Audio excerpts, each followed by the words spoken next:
FM live 24 ৰ দৰ্শকসকললৈ ৰাতিপুৱাৰ 10টা গুৰুত্বপূৰ্ণ খবৰৰ শিৰোনাম লৈ আহিছো। কেন্দ্ৰীয় গৃহমন্ত্ৰীৰ বাসভৱনত অসম মিজোৰামৰ মুখ্যমন্ত্ৰীৰ আলোচনা। উপস্থিত কেন্দ্ৰ আৰু দুই ৰাজ্যৰ বিষয়বৰ্গ।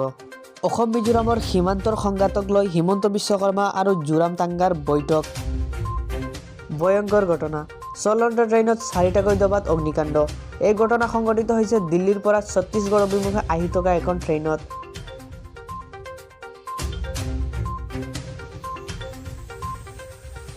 লামডিং লংকা সংযোগী 27 নং ৰাষ্ট্ৰীয় ঘাইপথত সংঘটিত হল ভয়ংকৰ পথ দুৰ্ঘটনা।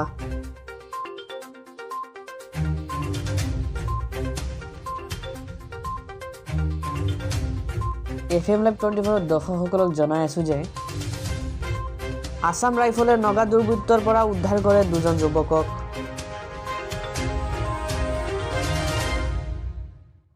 ভাৰতৰ নিৰাপত্তাৰ প্ৰতি চীনৰ ভাবুকি।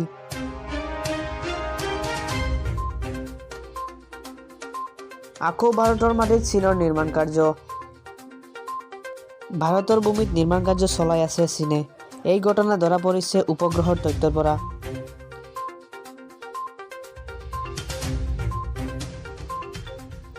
ভাৰতৰ 16তম বেটাৰ হিচাপে অভিষেক টেষ্টত শতক শ্ৰেয়াছ আয়াৰৰ।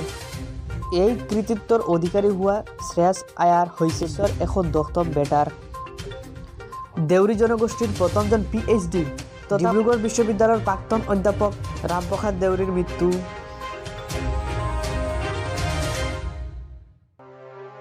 অষ্ট্ৰেলিয়াৰ 47তম টেষ্ট অধিনায়ক হিচাপে নিযুক্তি পেট কামিন্সৰ। পেট কামিন্স অষ্ট্ৰেলিয়াৰ সম্পূৰ্ণ সময়ৰ অধিনায়ক হোৱা প্ৰথমজন বেগী বলাৰ। বিশ্বৰ আটাইতকৈ বয়সস্থ মহিলা ফ্ৰান্সিস্কা সোনানুৰ 124 বছৰ বয়সত মৃত্যু। FM লাইভ 24 ৰ দৰ্শকসকলক জনাই আছো যে এই ভিডিঅ'টো যদি আপুনি ফেচবুকত চাই আছে তেতিয়াহ'লে আমাৰ ফেচবুক পেজটো ফ'ল' কৰিব আৰু যদি ইউটিউবত চাই আছে তেতিয়াহ'লে আমাৰ চেনেলটো ছাবস্ক্ৰাইব কৰিবলৈ নাপাহৰিব।